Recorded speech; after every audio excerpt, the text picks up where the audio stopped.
Hello, YouTubers, friends, compatriots, bootlicker shills, debt slaves, serfs, peasants, vassals, and my Kurdish friends. I hope you're still out there.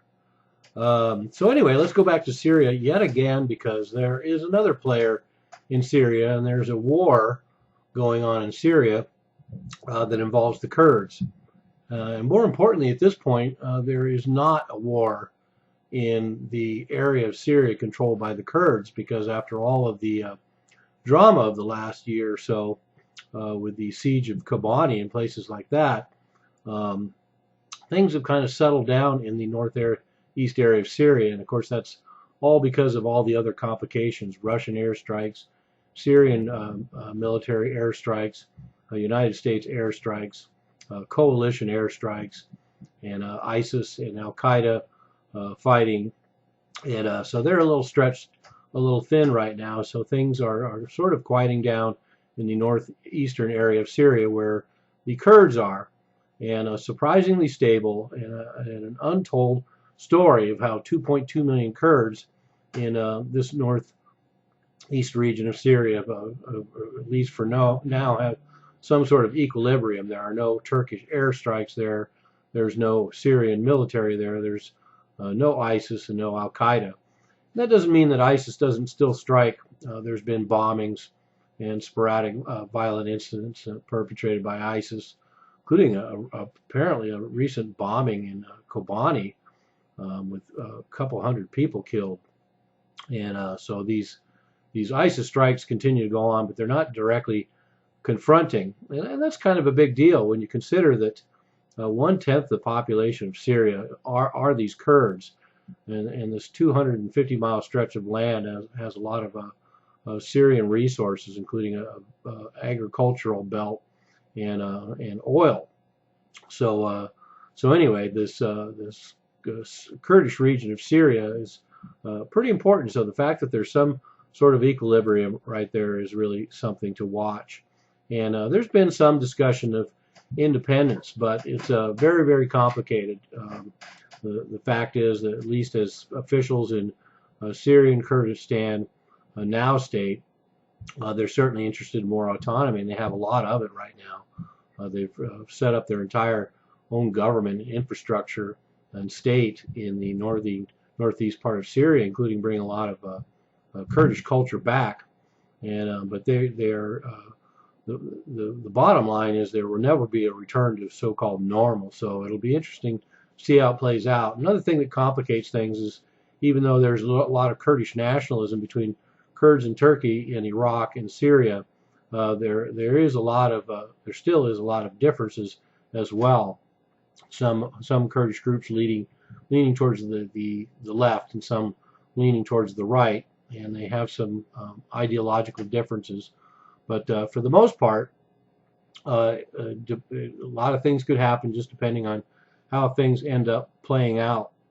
So this is a region to keep our eye on.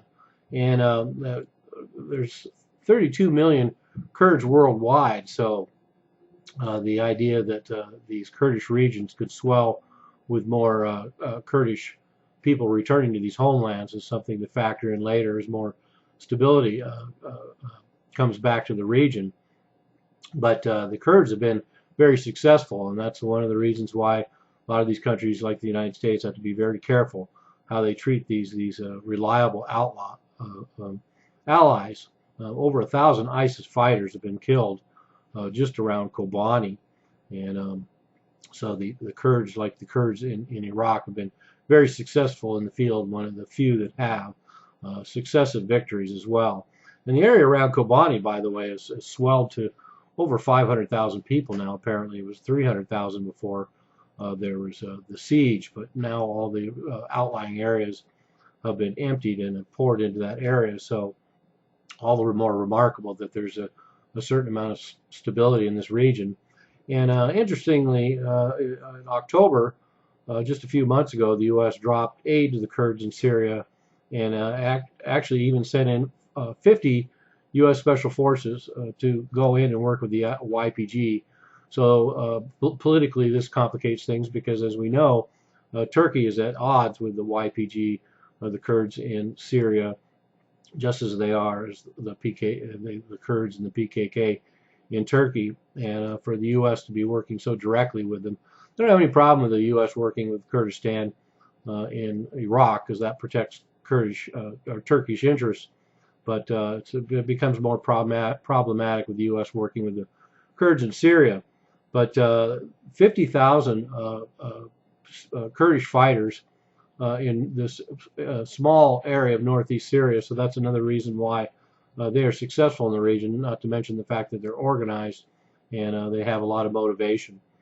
3,000 casualties in 3 years, so the Kurds have paid for it, and that's 3,000 fighters. That's not including all the various massacres that the Kurds seem to sustain on a regular basis from their foes all over that region. ISIS certainly is no exception. And one of the other things that's interesting, see jockeying for a position politically in this region too, is it's no coincidence that the area where Turkey wanted to create a no-fly zone and send in troops was the very areas that are controlled and targeted by the Kurds and all these border crossings in Turkey. So not only would it restrict some of the flow of arms and fighters and oil between Syria and Iraq and Turkey, but also the fact that Turkey is interested in using in any of its proposals to use to oppress the Kurds further, not necessarily to help anyone that has any business in Syria. So as usual with Turkish policies having to do with countering Kurdish insurgencies and Kurdish independent movements. So, and to give you an idea, this is one of the more interesting tidbits I found reading these stories too, is there's enough détente between ISIS and the Kurdish regions right now that goods are still delivered to the Kurds from Damascus.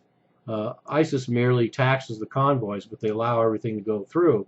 So in the midst of this vicious civil war and all these different players in there, it's interesting to see the fact that goods are not only still flowing from Damascus and outlying regions to the Kurds, who are operating under a certain amount of normalcy in their northeast region of Syria, but that these goods can move through with the tacit approval of ISIS, who just merely takes their bounty.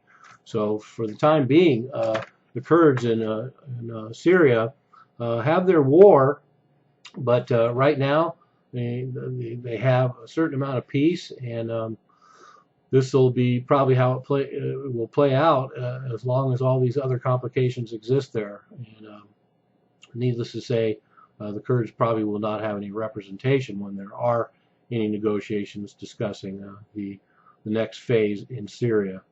So there we have it. The Kurds at war have their own war, which for the time being is over in Syria. I'm a useful idiot. Don't you be one too.